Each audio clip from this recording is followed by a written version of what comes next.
नरं तमं देवीं सरस्वतीं व्यासं ततो जयामुदीरयेत्। नष्टप्रायस्वभद्रेषु नित्यं भागवत सेवया भगवतीर्थं श्लोके भक्तिः भवति निष्ठिकी।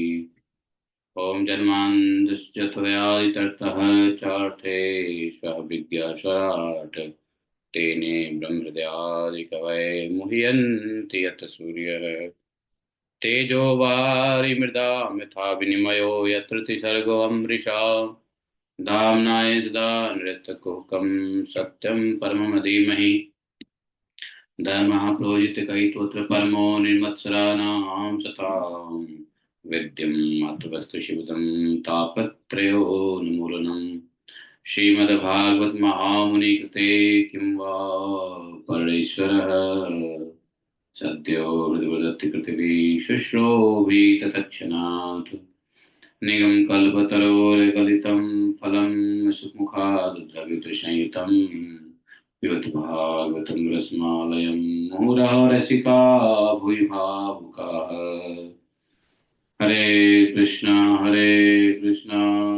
कृष्ण कृष्ण हरे हरे हरे राम राम राम हरे हरे। अहं सर्वस्य प्रभवो मत्तः सर्वं प्रवर्तते इति मत्वा भजन्ते मां बुधा भावा समन्विता मच्चित्ता मद्गतप्राणा बोधयन्तः परस्परं कथयस्य मां नित्यं तुष्यन्ति च रमन्ति च तेषां सततयुक्तानां भजतां प्रीतिपूर्वकं ददामि बुद्धे योगं तं येन मापुयान्ति ते तेषामेवानुकम्पार्थम् अहम् अज्ञानजन्मनाशात्मभावस्तु ज्ञानदीपेन भासितम् अमेवास्मेवाग्रे नान्यत् सतः सत्परं पश्चादमृते तस्य युगशिष्येत स्वस्म्यहम् द्वितीयार्थं यत् प्रतीयेत न प्रतीयेत चात्मनि तद्वितादात्मनो मायथा भाषो यथात्मा यथा मान्ति भूतानि भूतेषु चावचेश्वरं भूयिष्ठानि तथा तेषु न तिष्ठम् एतादेव जिज्ञासु तत्र जिज्ञासनात्मना अन्यवितिरेकाभ्यां चर्चा सर्वत्र। हरे कृष्णा कृष्ण कृष्ण हरे हरे हरे राम राम राम हरे हरे।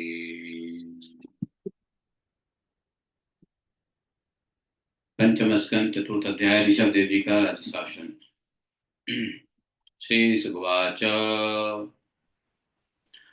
अथ तमुत्पत्त्यैवा अभ्युपज्यमान् भगवत्लक्षणं काम्योपशमवैराग्यैश्वर्यमहाविभूतिभिः अनुदिनमेदमानानुभावं प्रतिकजया प्रजापं ब्रह्मणां देवताश्चावनितलसमं वनायातितरां जिघ्रीतुः तस्य हवाइत्यं वर्ष्मणा वरिष्य वयसा बृहच्छलोकेन चौजसा बलेन श्रिया यशसा वीय शौर्याभ्यां च पिता ऋषभ इतीदं नाम चकार। ॐ अज्ञानतिमिरान्धस्य ज्ञानाञ्जनशलाकया चक्षुरुन्मीलितं येन तस्मै श्रीगुरवे नमः। श्रीचैतन्यमनोभीष्टं स्थापितं येन भूतले स्वयं रूपकदा मह्यं ददाति स्वपदान्तिकम् वन्देऽहं श्रीगुरोः श्रीपत्कमलं श्रीगुरोर्वैष्णवांश श्रीरूपं साग्रजातं सहगणरघुनाथान्वितं तं सजीवं साद्वैतं सावधूतं परिजनसहितं श्रीकृष्णचैतन्यदेवं श्रीराधा कृष्णपादान् सहगणललिता श्रीविशाखान्वितांश्च हे कृष्ण करुणा सिन्धो दीनबन्धु जगत्पते गोपेश गोपिका कान्तं राधा कान्तं नमोस्तुते तप्त काञ्चन गौरांगी राधे वृन्दावनेश्वरी विश्वानुसुते देवी प्रणमामि हरिप्रिये वाञ्छाकल्पतरुभ्यश्च कृपा सिन्धुभ्यैव च पतितानां पावनेभ्यो वैष्णवेभ्यो नमो नमः। अरे कुछ भोग लगा देना। तो सुखदेव जी आगे कहते हैं चतुर्थ स्कंद में ऋषभ देव जी का राज्य शासन के बारे में कि राजा अभिनंदन के अंग जन्म से ही भगवान विष्णु के, तो अभिनंदन कौन हुए? तो ये अग्निग्र नंदन, अग्निग्र के पुत्र हुए अभिनंदन हैं।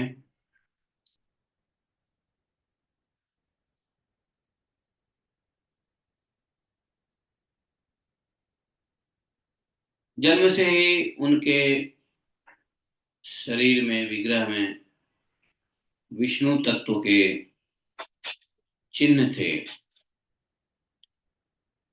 वज्र, गदा, चक्र इत्यादि।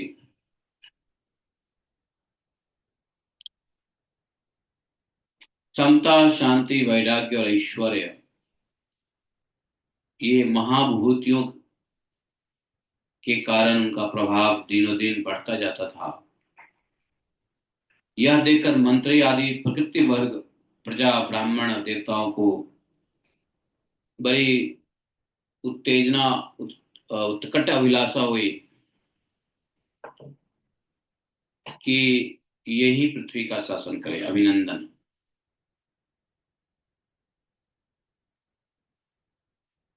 वैष्णव चिन्हों से संपन्न थे, विष्णु चिन्ह से संपन्न थे। सबको यह लग ही रहा था कि कोई साधारण नहीं है। भगवत चिन्हों से उत्पन्न बालक के अंदर कुछ खास गुण है। सबने सोचा कि इनका, इन्हीं को राजा बना दे। शरीर भी सुंदर था, सुडौल, विपुल कीर्ति, तेज, बल, वीर, यश, पराक्रम, शूरवीरता, सभी गुणों के कारण इसी नाभि नंदन का नाम रखा गया ऋषभ। ऋषभ इसलिए रखा, ऋषभ का मतलब होता है श्रेष्ठ। ऋषभ का मतलब होता है श्रेष्ठ, ऋषभ देव। तो बोले कि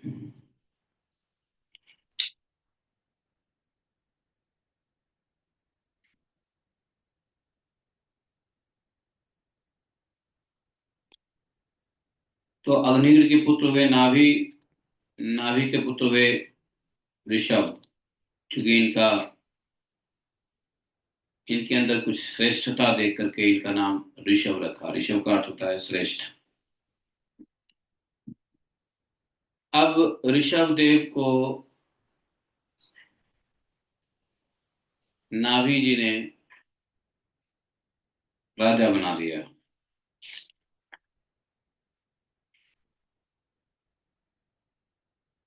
तो समझ रहे हैं वंश कैसे चल रहा है। प्रियव्रत के पुत्र हुए अग्निग्र, अग्निग्र के पुत्र हुए नाभि, नाभि के पुत्र हुए ऋषभ देव जी।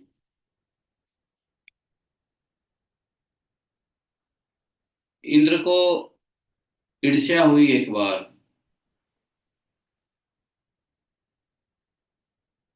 और ईर्ष्यावश इंद्र ने उनके राज्य में एक बार बारिश ही नहीं किया।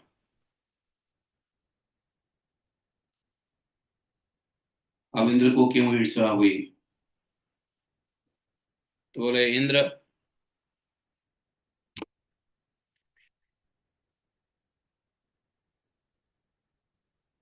को ईर्ष्या होती ही रहती है जब कोई पृथ्वी पे कोई बड़ा तेजस्वी या कुछ ऐसा हो जाता है, तो इंद्र को ईर्ष्या होती रहती है।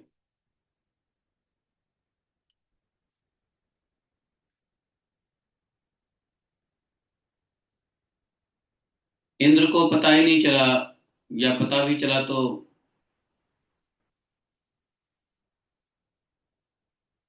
इंद्र ऋषभ देव की कीर्ति से जलता था कि इसको, इसकी इसकी पृथ्वी पे देवताओं जैसी पूजा हो रही है, प्रजा इनको इतना क्यों मानती है।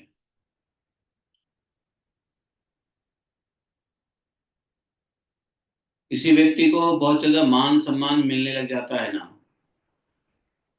पृथ्वी पे, अगर किसी व्यक्ति को पृथ्वी पे अगर देवताओं की तरह पूजने लग जाओ तो देवताओं को ईर्ष्या होने लग जाता है।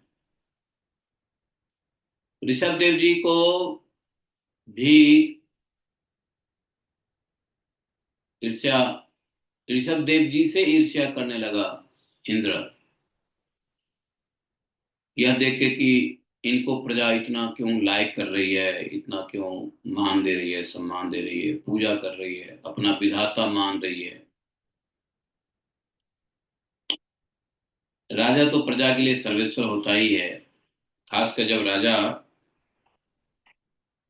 भगवत चिन्हों से राजर्षि हो, भगवत चिन्हों से अलंकृत हो, भगवान के स्वयं अंश हो, तो राजा प्रजा लोग इनको जो आदर सत्कार दे रहे हैं, इसे देवताओं को बड़ी बहुत अच्छा देवताओं को नहीं लगता है। वो कुछ ना कुछ उत्पात मचाने के लिए आ ही जाते हैं। इंद्र के पास इतनी शक्ति तो नहीं थी कि ऋषभ देव जी के ऊपर कुछ कर सके, लेकिन इंद्र के हाथ में जो है वर्षा, वर्षा हाथ में है, तो वर्षा को उसने रोक दिया। ऋषभ देव जी के राज्य में वर्षा को नहीं होने दिया। भगवान ऋषभ देव जी ने इंद्र की मूर्खता पर, भगवान तो समझ गए, ऋषभ देव जी समझ गए, योगेश्वर हैं, इंद्र की मूर्खता पे हंसे और ऋषभ देव जी ने अपनी योग माया से खूब वर्षा किया। अपनी योग माया से ऋषभ देव जी ने खूब वर्षा किया, खूब जल वर्षा दिया।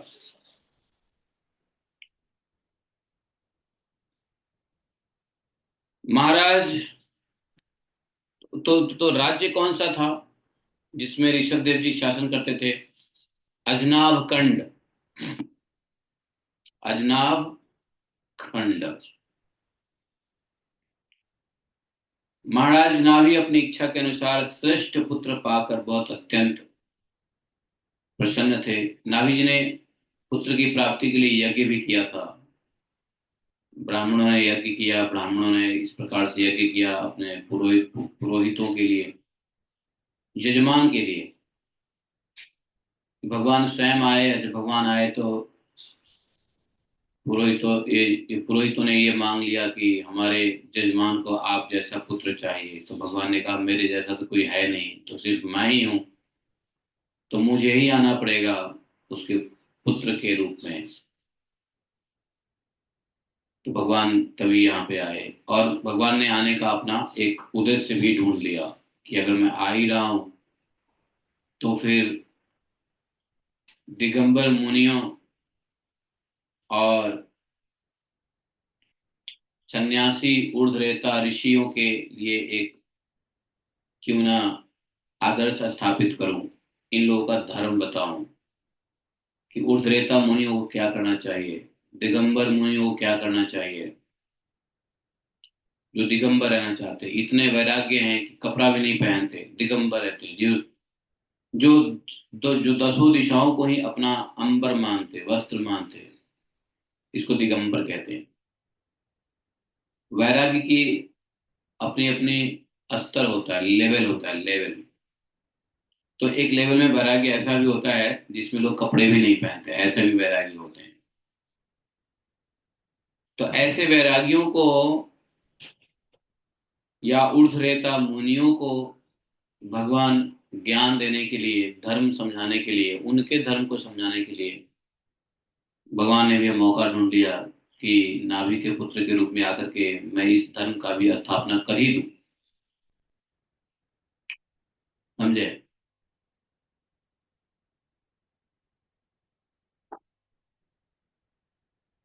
यज्ञ के स्वरूप महाराज नाभि को भगवान जैसा पुत्र मिल करके खुशी हुआ है, अपनी इच्छा से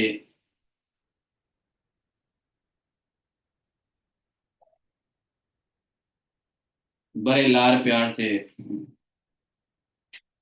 श्री हरि का सप्रेम लालन किया उन्होंने, ऋषभ देव जी का, और उन्हीं के लीला विलास से मुग्ध होकर वत्स तात ऐसा गदगद वाणी से कहते हुए बड़ा सुख पाते थे।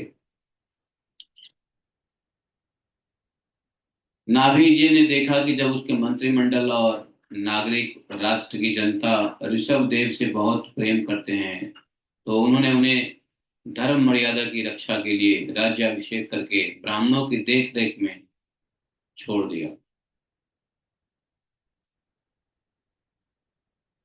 और स्वयं ऋषभ देव जी अपने पत्नी, क्या नाम था, मेरू देवी, मेरू देवी के साथ बद्रिक आश्रम को चले गए।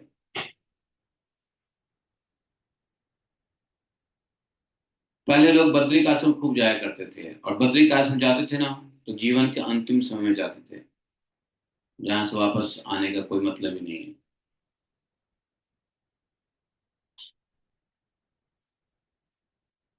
पूरे घर की जिम्मेदारी को कंप्लीट करके बद्रिक आश्रम में जाके वो लोग करते थे। समाधि में जाते थे, भगवान की आराधना करते करते। वहां वो अहिंसा वृत्ति से रहते थे।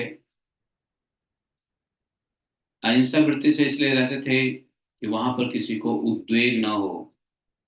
ऐसी कौशल पूर्ण तपस्या और समाधि योग के द्वारा भगवान वासुदेव के नर नारायण रूप की उन्होंने पूजा की, और समय आने पर उन्हीं के स्वरूप में लीन हो गए। स्वरूप मुक्ति हुई है। सारूप पे इसको, जो जो भगवान की आराधना करते करते भगवान के ही रूप में जाके मर्ज हो जाता है, उसको सारूप्य मुक्ति कहते हैं।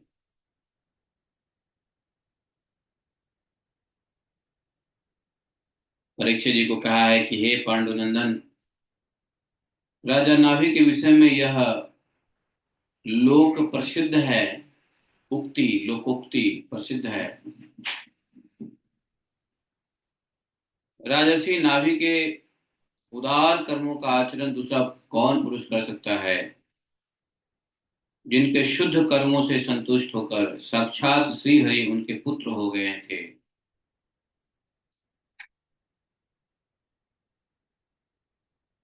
इतने शुद्ध कर्म स्वयं भगवान उनके पुत्र के रूप में आए। महाराज नाभि के समान ब्राह्मण भक्त भी कौन हो सकता है, जिनकी दक्षिणा आदि से संतुष्ट हुए ब्राह्मणों ने अपने मंत्र बल से उन्हें यज्ञशाला में साक्षात भगवान विष्णु का दर्शन करा दिया। ऐसे ब्राह्मण लोग थे महाराज नाभि के राज्य में। ऐसे ब्राह्मण लोग जो अपने यजमान की उद्देश्य के लिए, यजमान की इच्छा से यज्ञ किया, और अपने तपोबल के प्रभाव से भगवान विष्णु को ही प्रकट कर दिया। ऐसे ब्राह्मण लोग थे उनके राज्य में। और इसलिए भी जो स्वयं भगवान ब्राह्मण भक्त थे। देखो, जब कोई राजा ब्राह्मण भक्त होगा, तो वहां के ब्राह्मणों को राजा सपोर्ट करेगा कि हमारे राज्य के जो ब्राह्मण हो वो संस्कारी ब्राह्मण हो, और वो अपने जितने भी संस्कार हैं वो सही से करें। ध्यान, तप, जप, गायत्री, अनुष्ठान, वेद उच्चारण, वेद का पठन पाठन, यजन याजन, ये सब ब्राह्मणों का कार्य है। तो राजा का ये जिम्मेदारी बनती है कि राजा ब्राह्मण भक्त हो, और ब्राह्मण को फैसिलिटेट करे कि वो लोग अपने ब्राह्मणत्व के गुण न छोड़े। जो राजा ब्राह्मण का भक्त नहीं होगा, ब्राह्मण को जो राजा नहीं मानेगा, वह ब्राह्मण को क्या फैसिलिटी, क्या सुविधा देगा। और जब ब्राह्मण को सुविधा ही नहीं मिलेगा, तो ब्राह्मण कहाँ से अपने ब्राह्मणत्व को बचाएंगे? पहले ब्राह्मणों को राजकोष से मिलता था धन, ताकि ब्राह्मणों को धन के लिए अन्य कार्य न करना पड़े। राजपुरोहितों को, तो राजपुरोहित हुआ करता था और राजा उनकी सारी देखभाल करते थे।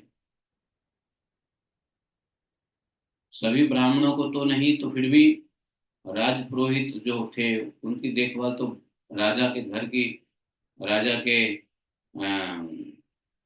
राज्य के लिए भी बहुत ही शुभ होता था। वो ब्राह्मणों को इतना ध्यान देते थे अपने राज पुरोहितों को कि वो लोग खूब मंत्र जाप तप ये सब करते थे। रुपए पैसे की वजह से ब्राह्मणों को कहीं भटकना नहीं पड़ता था। वेद उच्चारण कर रहे हैं, सब कुछ कर रहे हैं, है ना। तो इस प्रकार से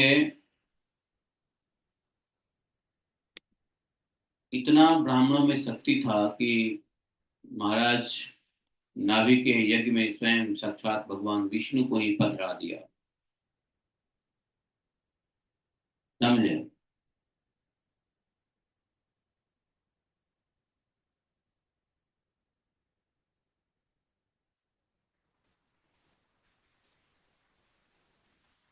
यहाँ पर धन से संतुष्ट तो नहीं बताते हैं, यहाँ बोले कि दक्षिणा से इतना संतुष्ट रखते थे ब्राह्मण को। तो ब्राह्मण को धन देना किस रूप में देते हैं? दक्षिणा के रूप में देते हैं। तो दक्षिणा इतना देते थे नाभि जी कि ब्राह्मण को संतुष्ट रखते थे, उनको किसी प्रकार की कोई दिक्कत नहीं होने देते थे। जब भी वो ब्राह्मण लोग अपने धर्म का पालन करते और इतना प्रभावशाली ब्राह्मण थे कि विष्णु को भी, स्वयं भगवान विष्णु को यज्ञ में प्रकट करवा दिया। भगवान ऋषभ देव ने अपने राज्य देश जिसका नाम था अजनाभ खंड को कर्म भूमि बना करके लोक संग्रह के लिए कुछ समय तक गुरुकुल में वास किया और गुरुदेव को यथोचित दक्षिणा देकर वापस ऋषभ देव जी घर गृहस्थ में प्रवेश किए। फिर लोगों को गृहस्थ धर्म की शिक्षा देने के लिए ऋषभ देव जी ने गृहस्थ धर्म भी स्वीकार किया है। तो गृहस्थ धर्म स्वीकार करेंगे तो विवाह किया। विवाह किसे किया? इंद्र ने ही ऋषभ देव जी के लिए कन्या दिया था। उसका नाम था जयंती। ऋषभ देव जी की पत्नी का नाम जयंती हुआ। जो जिस कन्या को ऋषभ देव जी ने जिस कन्या को ऋषभ देव जी ने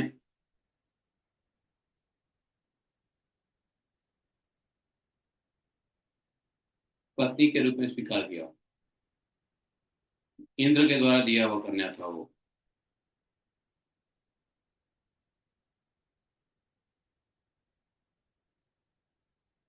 तो ऋषभ देव जी ने दोनों प्रकार के कर्मों का पालन किया। बोले कि दो प्रकार के कर्म होते हैं शास्त्र में। दो प्रकार के कर्म का मार्ग है, एक है स्मार्ट, दूसरा है श्रौत। श्रौत और स्मार्ट। श्रौत होते हैं जो वैष्णव लोग पालन करते हैं और स्मार्ट होता है जो कार्मिक लोग पालन करता है। जैसे कभी कभी देखा जाता है कि कुछ त्योहार आज नॉर्मल लोग पालन करते हैं तो कल वैष्णव लोग करते हैं। जैसे कोई एक फेस्टिवल है, कोई एक इम्पोर्टेंट डेट है, तो एक दिन, हाँ, एक दिन जो है वो करेंगे क्या, कार्मिक लोगों का होता है और दूसरे दिन वैष्णवों का होता है। जैसे कई बार एकादशी होता है ना कि आज आज जो है कार्मिक लोग पालन करेंगे एकादशी, कल वैष्णव लोग करेंगे। तो जो कार्मिक लोग करते हैं उसको बोलते हैं स्मार्त, और जो वैष्णव लोग पालन करते हैं उसको बोलते हैं सौत्र। दो प्रकार के शौत्र, श्र, श्र, SHRA, श्र, ठीक है, SHTRA, ठीक है, शौत्र। तो ये जो ये है कि वैष्णव पद्धति, तो दोनों कर्म को, जो शास्त्र में उपदिष्ट कर्म है उसका आचरण करते हुए उनके गर्भ से अपने ही समान गुण वाले 100 पुत्र उत्पन्न किए ऋषभ देव जी ने।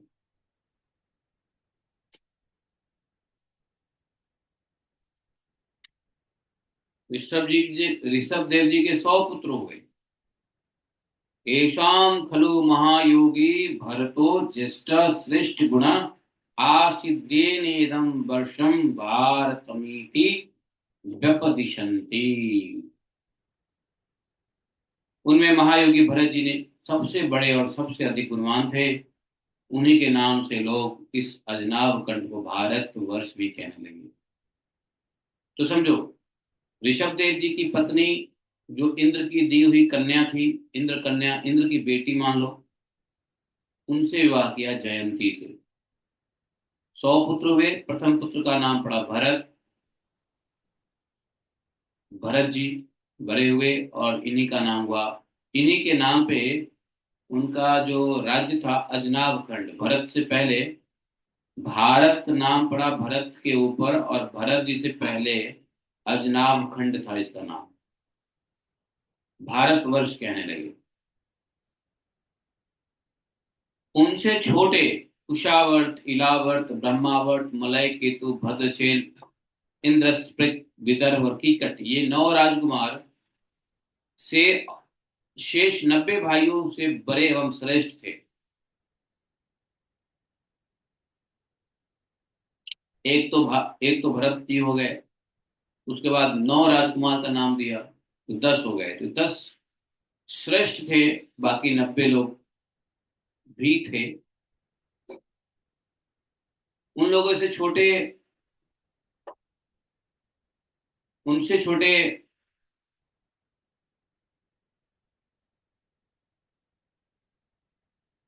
हुए वो कवि, हरि, अंतरिक्ष, प्रबुद्ध, पिपलायन, अभिहोत्री, द्रुमल, चमस, करभाजन, ये 9 राजकुमार हुए जो भागवत धर्म का प्रचार करने वाले बड़े भगवत भक्त थे।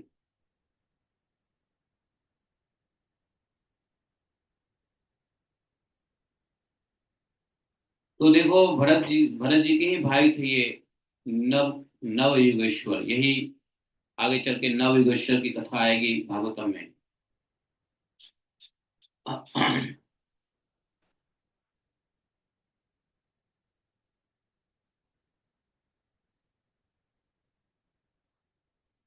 11वें स्कंद में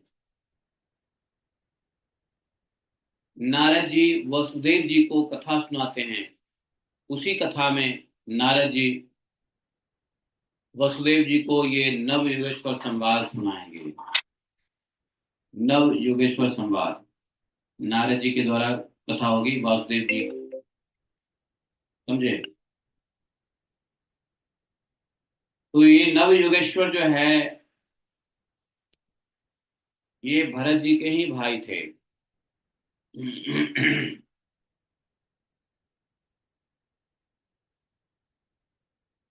11वें स्कंद में हम लोग इसकी कथा सुनेंगे।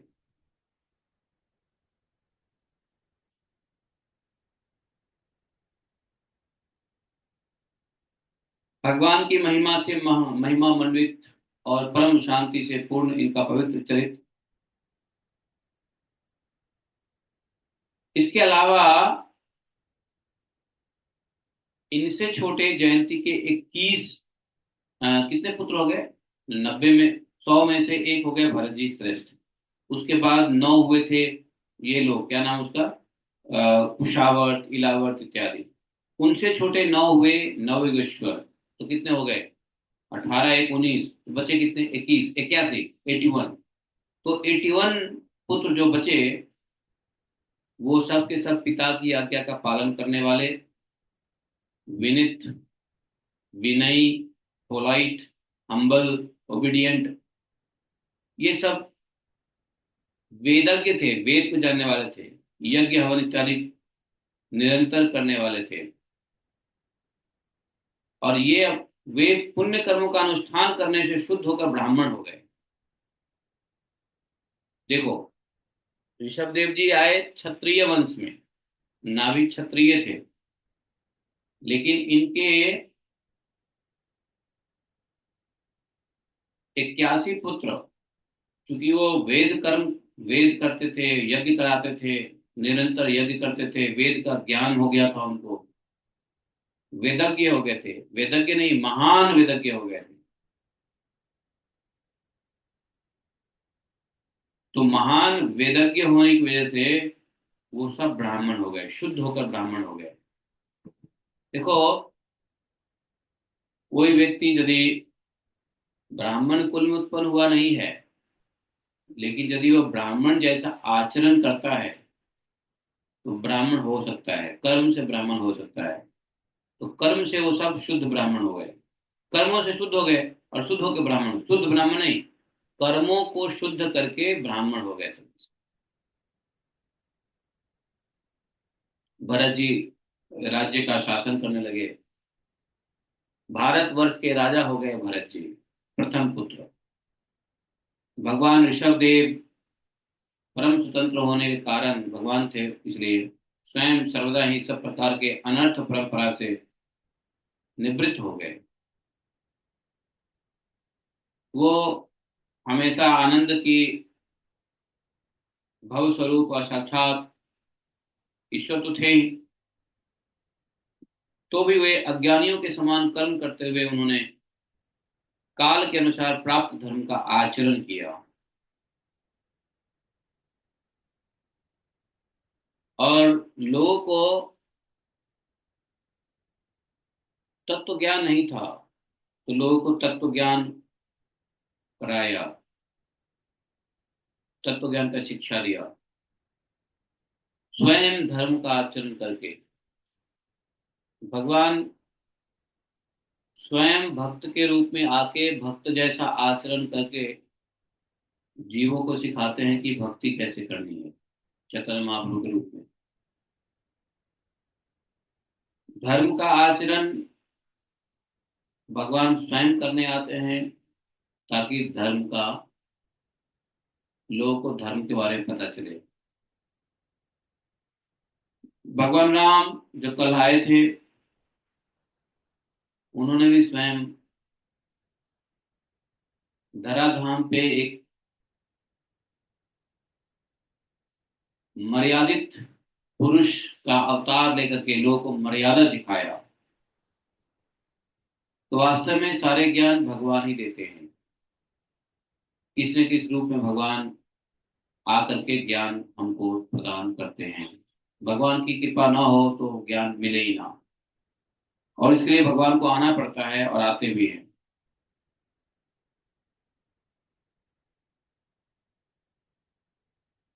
भगवान ऋषभ देव जी गृहस्थ आश्रम में लोगों को सिखाया कि कैसे धर्म, अर्थ, यश, संतान, भोग, सुख, मोक्ष, ये सब कैसे प्राप्त किया जाए, कैसे पालन हो। तो गृहस्थ आश्रम के लोगों को नियमित किया, अर्थात रेगुलेशन दिया। क्यों? क्योंकि उस समय ऋषभ देव जी को प्रजा बहुत प्रेम करती थी। ऋषभ देव जी स्वयं भगवान हैं, ऋषभ देव जी श्रेष्ठ हैं, तो महापुरुष जैसा जैसा आचरण करते हैं दूसरे लोग वैसा ही तद अनुवर्तते लोकः यत् यच्छिष्यण्याचरितम् तत् अनुवर्तते लोकः। जैसे जैसे श्रेष्ठ लोग आचरण करते हैं वैसे ही पीछे दूसरे लोग उस आचरण का अनुकरण करते हैं। यद्यपि वे सभी धर्म के सार रूप वेद के गूढ़ रहस्य को जानते थे, तो भी ब्राह्मणों की बतलाई हुई विधि से साम, दान आदि नीति के द्वारा ही जनता का पालन करते थे।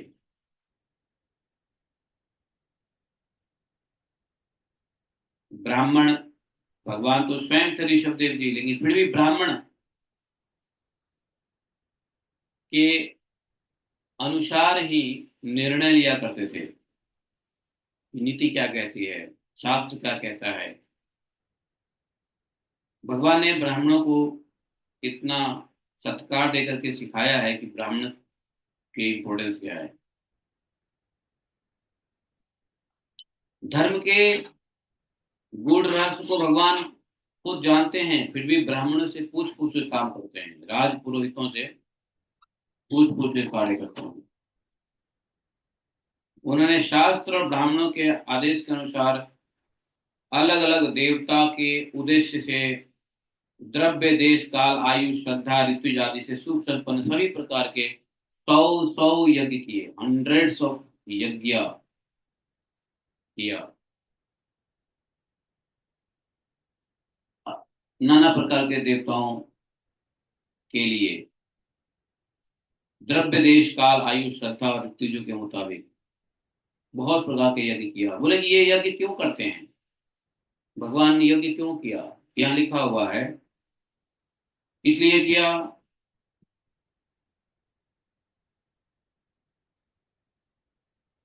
तो देवताओं के लिए किया।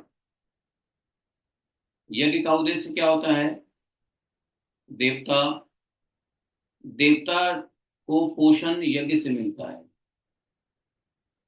अगर मनुष्य यज्ञ नहीं करेगा तो देवता लोग कमजोर हो जाएंगे, क्योंकि देवता को यज्ञ पुरुष का जो यज्ञ पुरुष कौन है, भगवान है। तो भगवान को अर्पित किया हुआ यज्ञ का भाग देवताओं को मिलता है। देवताओं के लिए वही उनका पोषण है। यदि यज्ञ नहीं करे तो देवताओं का पोषण नहीं होगा। देवता लोग सबसे ज्यादा कलयुग में कमजोर हो जाते हैं। देवता लोग सतयुग में बड़े हिष्ट पुष्ट रहते हैं, खूब यज्ञ होता है तो खा पी के मस्त रहते हैं।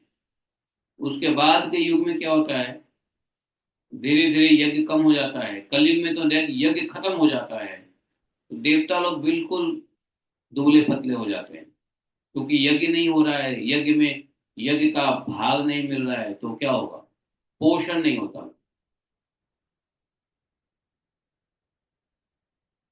इसलिए कलयुग सबसे कम आयु वाला है। बाकी के युग कलयुग से दो गुने हैं। त्रेता युग कलयुग के 2 गुना है, द्वापर युग कलयुग के 4 गुना है, और सतयुग कलयुग के 8 गुना है। तो देवताओं को मान लो सतयुग में नहीं मिलेगा भोजन तो इतना लंबा तो मर जाएंगे लोग। इसलिए एक प्रकार से कलयुग में देवताओं के लिए फास्टिंग हो जाती है, फास्टिंग। देवता लोग ही मानते हैं, चले यार कलयुग के लोग हमें यज्ञ करेंगे नहीं, यज्ञ नहीं करेंगे तो हमको भोजन मिलेगा नहीं, तो देवता लोग भी फास्टिंग पे चले जाते हैं कलयुग में। इसलिए फास्टिंग, कलयुग बहुत छोटा है, 4,32,000 वर्ष मात्र। तो देवता लोग सोचता है चलो ये तो छोटी आयु है कलयुग की, ऐसे ही पास हो जाएगा, मान लो फास्टिंग हो जाएगी, कोई बात नहीं, फिर सतयुग आएगा, फिर यज्ञ होगा, हम लोग को फिर भोजन मिलेगा, पोषण मिलेगा। देवता लोग खुद नहीं कुछ कर सकते हैं, यज्ञ का भाग उनको मिलना चाहिए, समझे। और कलयुग में मनुष्य यज्ञ नहीं करता है तो देवता लोग भी प्रसन्न तो होते नहीं है, वो लोग भी बेचारे फास्टिंग में हैं, तो देवता लोग भी नहीं कृपा करते हैं कलयुग के प्राणियों के ऊपर। बारिश समय पे नहीं होगा, कहीं सुखाड़ होगा, कहीं पे खूब अतिवृष्टि, कहीं अनावृष्टि, कहीं पे कुछ, कहीं पे कुछ, कहीं पे कुछ, कहीं पे कुछ। देवता लोगों की कृपा नहीं होती है कलयुग में, क्योंकि ये लोग, इन लोगों को यज्ञ नहीं मिलता कलयुग में, तो ये लोग नाराज रहते हैं। और समय से कुछ भी नहीं देते। धीरे धीरे आजकल देखो, बारिश जब फसल नहीं होगा तो बारिश नहीं होगी, जब फसल कट के खेत में रहेगा तो बारिश हो जाती है। तो इरेगुलरिटी हो जाता है नेचर में। अभी तो कुछ नहीं है, अभी तो आगे देखो कलयुग में ऐसी इरेगुलरिटी आएगी कि सूर्य तपाएंगे, कभी ठंड बहुत ज्यादा हो जाएगा, कभी अतिवृष्टि हो जाएगी, कभी अनावृष्टि रहेगा, कभी सुखाड़ पड़ेगा। ये जो अभी हो रहा है तो कुछ भी नहीं है, ये तो बस एक झलक है, झलक भी नहीं है। तो कलयुग इतना भयंकर आने वाला है। तो पहले के राजा लोग करते थे, भगवान यहाँ पे भागवत में लिखा है कि देवताओं के उद्देश्य से भगवान ने गीता में भी कहा है कि भैया मनुष्य और देवताओं को आपस में सामंजस्य स्थापित करके रखना है। ऐसा भगवान ने गीता में इंस्ट्रक्शन किया है।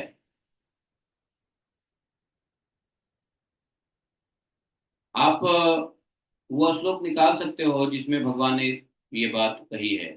मैं हिंट देता हूँ ये श्लोक कहाँ होगा। ये श्लोक मिलेगा जिसमें लिखा हुआ है अन्नाद भवन्ति भूतानि, उसके आगे देखो मिलेगा।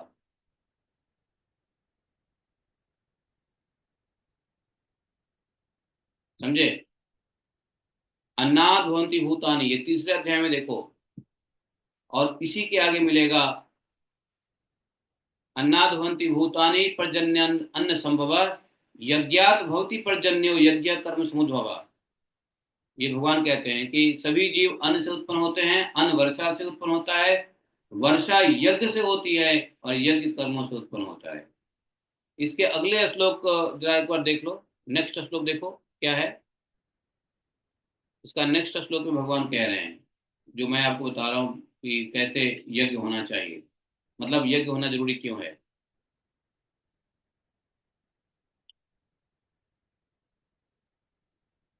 3:15 में नहीं है, 3:16 देखो।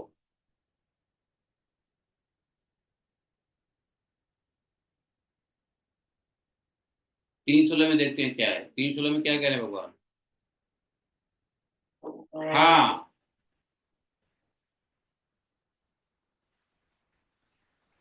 मैं जो श्लोक ढूंढ रहा हूँ वो अभी तक नहीं मिला। तो कहते हैं भगवान की एवं प्रवर्तितम चक्रम नानुवर्त्य यः अघायुरिंद्रिया रामो मोघम पार्थ सजीवति। जो पुरुष इस प्रकार से चक्र, इसका चक्र कर्तव्य रूप कर्म चक्र, कर्तव्य रूप कर्म चक्र के अनुसार नहीं करता है। तो कर्तव्य क्या बताया है? कर्तव्य बताया है ब्रह्म कर्म से उत्पन्न हुआ और ब्रह्म अक्षर से उत्पन्न हुआ सदा यज्ञ, अर्थात कर्तव्य कर्म को यज्ञ बताया है। जो कर्तव्य कर्म है वो यज्ञ बताया है। यज्ञ क्या है? कर्तव्य कर्म। तो मनुष्यों को जो कर्तव्य कर्म है वही यज्ञ है। अभी कलयुग में क्या कर्तव्य है? हरिनाम, तो इसलिए हरिनाम ही यज्ञ है कलयुग के लिए।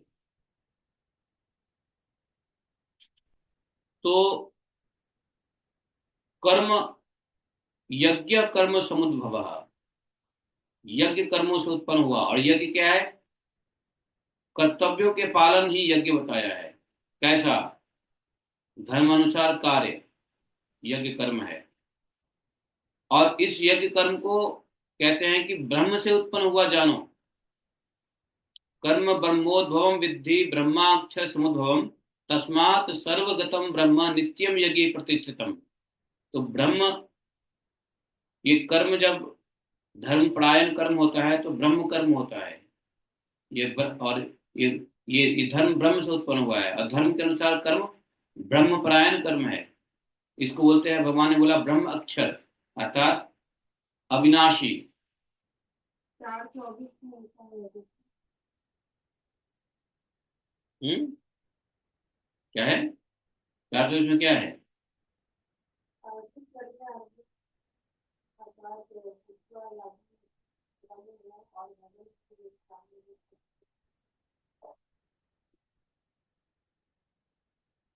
नहीं,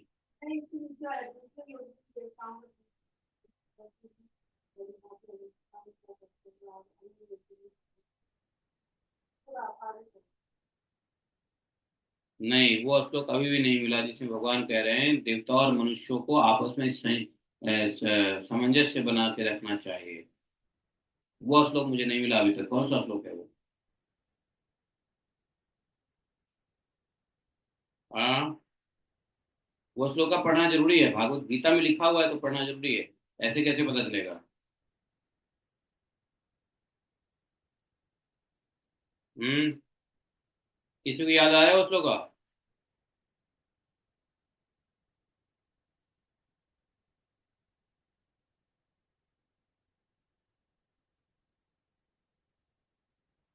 मिला?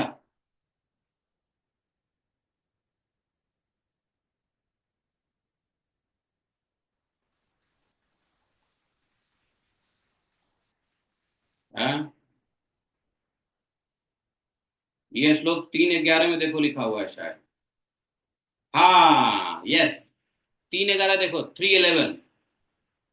3:11 देखो, भगवान ने बोला है तो श्लोक निकालना पड़ेगा। याद नहीं है तो निकाल लो ना, क्या बात है, किताब अवेलेबल है, टेक्नोलॉजी अवेलेबल है, निकाल सकते हैं ना।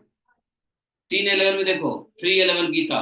देवान भावितानेन ते देवा भावयन्तु वः परस्परं भावयन्तः श्रेयः परमाव्यपुस्थ।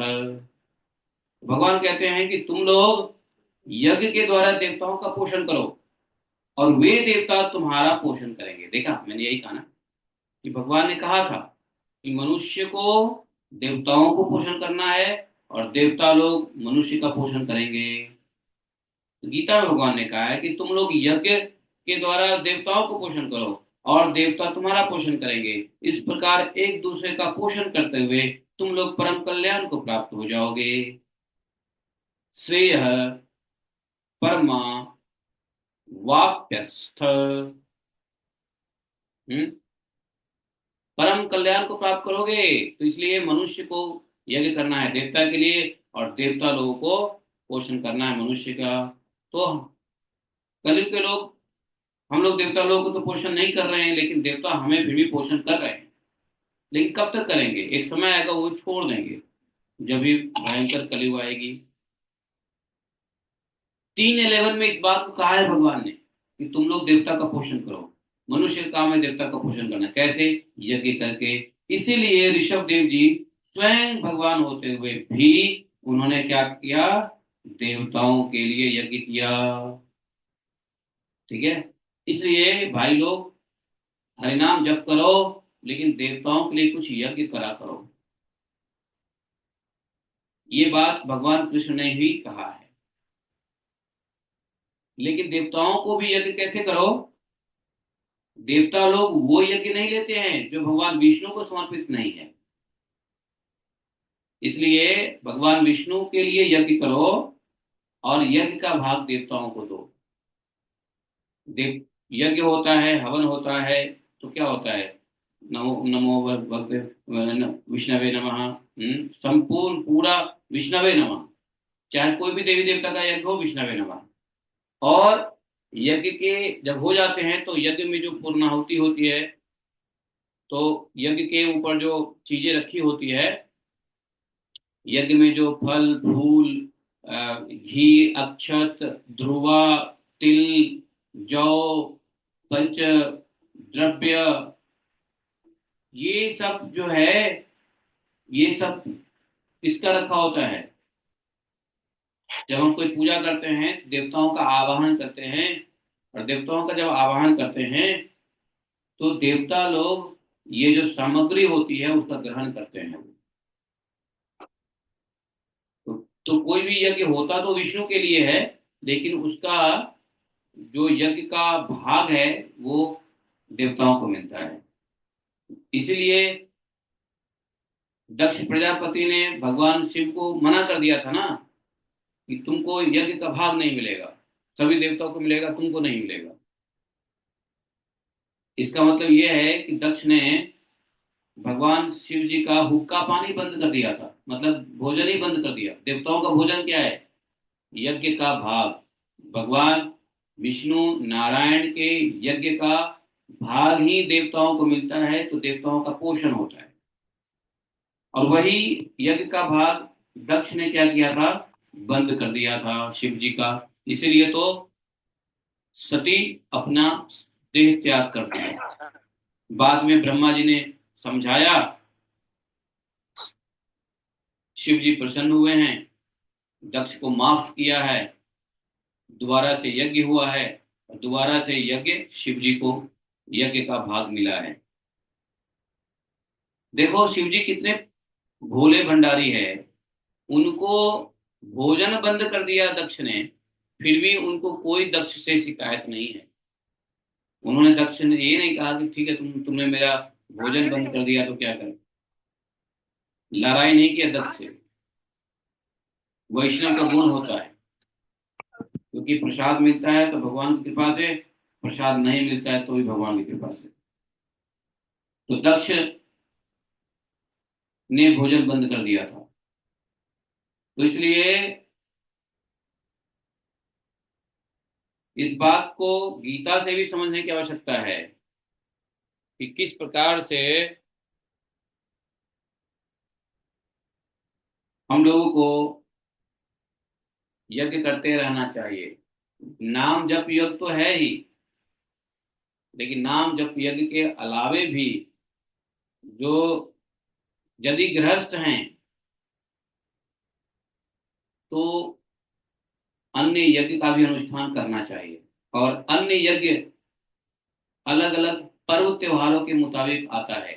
जैसे कभी कोई त्योहार आ गया तो उसमें पर्टिकुलर देवता की पूजा होती है, तो यज्ञ ही होता है। तो भगवान को जब कभी कोई फेस्टिवल हो तो बढ़िया से भगवान को भोग लगाइए, और भोग लगाने के बाद देवताओं को ही खवाइए। वैष्णव तो रोज ही यज्ञ कर सकता है। अरे भगवान के लिए प्रसाद बनाते हो ना, तो भगवान को ऑफर कर दो। भगवान के घंटी बजा के भगवान को ऑफर निकालने के बाद खुद लेने से पहले एक बार देवता को तो ऑफर कर दो। तो जब भगवान को तो भोग लगाया, भगवान को भोग लगाने के बाद हमारे थाली में आया, तो हम महा उस प्रसाद को ग्रहण करने से पहले हम प्रार्थना करते हैं किसे? देवताओं से। अन्नदाता सुखी भवे। अन्नदाता कौन है? वास्तव में अन्नदाता किसान नहीं, किसान से ऊपर एक अन्नदाता है जिसका नाम है देवी देवता। पृथ्वी माता अन्न देती है, इंद्रदेव बारिश करते हैं तो पृथ्वी माता अन्न देती, सूर्यदेव हैं ऊर्जा देते हैं तो फसल उगता है, चंद्रदेव उसका पोषण करते हैं तो उसमें न्यूट्रिएंट्स आता है। तो एक फसल आने में, अन्न आने में लोग लगता है किसान दे रहा है अन्न। किसान अन्न कहाँ दे रहा है भाई? किसान तो अपना नियत कर्म कर रहा है। किसान तो उल्टा बेच आपसे पैसा लेके अन्न देता है। कौन किसान फ्री में देता है अन्न किसी को? कितनी बड़ी बेवकूफ बनाते हैं कि किसान अन्नदाता है। अरे अन्नदाता किसान नहीं है। किसान तो पैसा लेके तुमको पैसे दे रहा है, अन्नदाता कहाँ से है? अपने मेहनत के बदले पैसा लेता है, आपको अन्न देता है।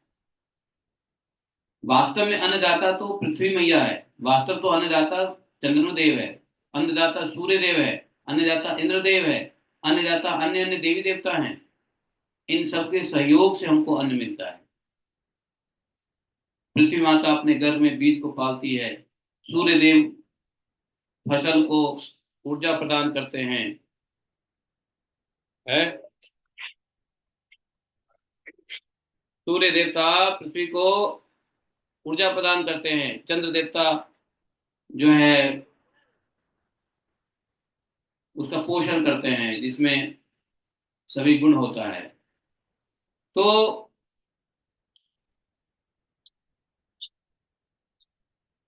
अरे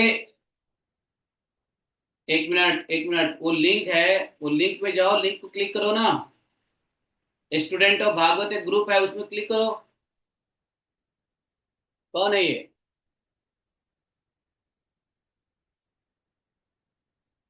अरे एक ग्रुप है स्टूडेंट ऑफ भागवत, उसमें लिंक गया है, उस लिंक पे क्लिक करो, उसमें ज्वाइन करो।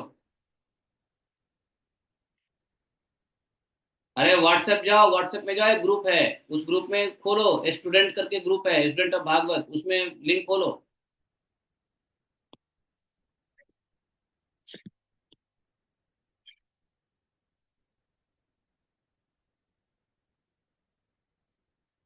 बताओ कितने।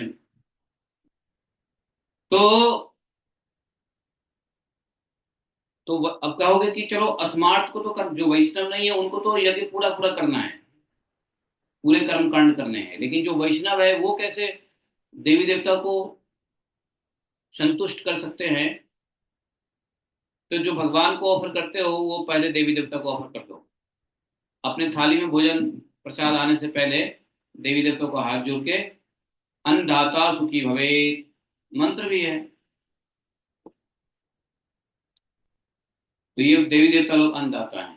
तो भगवान ने यही गीता के 13, आप लोग गीता के 3:11 पढ़ो और थोड़ा सा उसके ऊपर मंथन करो तो पता चलेगा भगवान का इंस्ट्रक्शन क्या है। भगवान ने सीधा कहा कि तुम लोग यज्ञ के द्वारा देवताओं का पोषण करो और देवता लोग तुम्हारी पोषण करेंगे।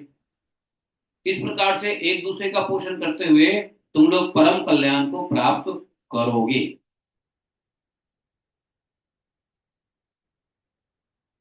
नहीं, तो देवता संतुष्ट कैसे होते हैं? यदि मनुष्य अपने कर्म को पालन करेगा। तो कर्म क्या है मनुष्य क्या? भैया सूर्योदय से पहले उठो, नहा धो के सूर्य भगवान को जल दो। नहीं, तो ये सब जो हैबिट्स हैं, शास्त्रोचित हैबिट, देवता को वही पोषण करता है।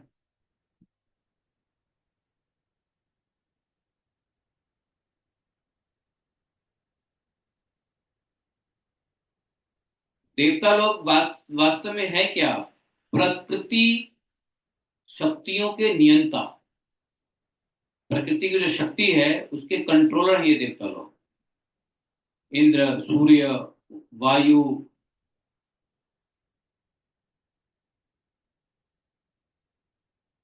समझे?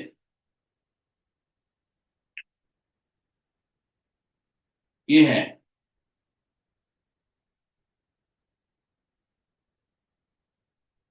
तो भगवान ऋषभ देव अपने शासन काल में,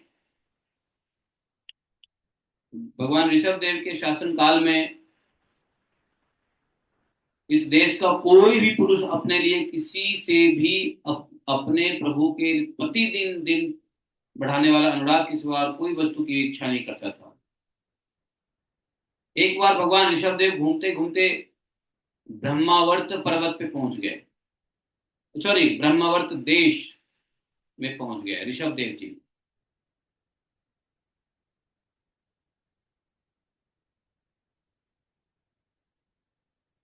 वहां बड़े बड़े ब्रह्मर्षियों की सभा में उन्होंने प्रजा के सामने ही अपने समाहित चित्त तथा विनय और प्रेम के भार से सुसंयत पुत्रों को भी शिक्षा देने के लिए इस प्रकार से कहा। अब ऋषभ देव जी अपने पुत्रों को उपदेश देते हैं कि कैसे जीवन जीना है, कैसे राज्य शासन चलाना है, कैसे धर्म का पालन करना है, कैसे व्यवहार करना है, कैसे प्रजा का पालन करना है। इन सब की शिक्षा ऋषभ देव जी अब देना चाहते हैं, क्योंकि अब वो यहाँ से चले जाएंगे कहाँ? अवधूत बन जाएंगे, अवधूत वृत्ति का पालन करेंगे, क्योंकि इसी के लिए वो आए ही हैं। अवधूतों के धर्म के शिक्षा देने के लिए आए थे। तो अब जो है ऋषभ देव जी के द्वारा उनके पुत्रों को जो बताया गया, ज्ञान दिया गया, वो हम लोग कल पढ़ेंगे। तो 5वें स्कंद का 4था अध्याय यहीं पे समाप्त हो जाता है। समझे? बोले ग्रंथराज श्रीमद् भागवत महापुराण की जय। एकम शास्त्रम देव की पुत्र गीतम एको देव देव, एकम शास्त्रम देव की पुत्र गीतम एको देव देव एकमन्तस्य तस्नामानि यानि कर्मापि तस्य देवस्य सेवा। तमेव माता च पिता तमेव त्वमेव बन्धुश्च सखा तमेव त्वमेव विद्या द्रविणं तमेव त्वमेव मम सर्वदेव देवः। कृष्णाय वासुदेवाय हरे परमात्मने प्रणतक्लेशनाशाय गोविन्दाय नमो नमः। हे कृष्ण करुणा सिंधु दीनबन्धु जगत्पते गोपेश गोपिकान्तं राधाकान्तं नमोऽस्तुते। तप्त कांचन गौरांगी राधे वृंदावनेश्वरी विश्वानुसुते देवी प्रणमामि हरिप्रिये। वाञ्छाकल्पतरुभ्यश्च कृपा सिन्धुभयश्च पतितानां पावनेभ्यो वैष्णवेभ्यो नमो नमः। जय श्री कृष्ण चैतन्य प्रभु नित्यानंद श्री अद्वैत गदाधर शिवासादि गौर भक्तवृंद। हरे कृष्णा कृष्ण कृष्ण हरे हरे, हरे राम राम राम हरे हरे। जय श्री राधे। हरे Krishna. Thank you very much. तो हम लोग को अभी जाना है भूमि पूजन में। ब्रज रिट्रीट सेंटर बन रहा है, उसका आज भूमि पूजन है। तो अभी निकलते हैं वहां पे, इसलिए भागवत कथा हमने जल्दी समाप्त करी। एक चैप्टर हमने कर ही लिया, बुरा तो नहीं। कल 5वें अध्याय में ऋषभ देव जी का इंस्ट्रक्शन पुत्रों के लिए होगा, बहुत जबरदस्त इंस्ट्रक्शन है, उसको हम लोग तसल्ली से करेंगे। ठीक है, हरे कृष्णा, जय श्री राम। हरे कृष्णा प्रभु, दंडवत प्रणाम।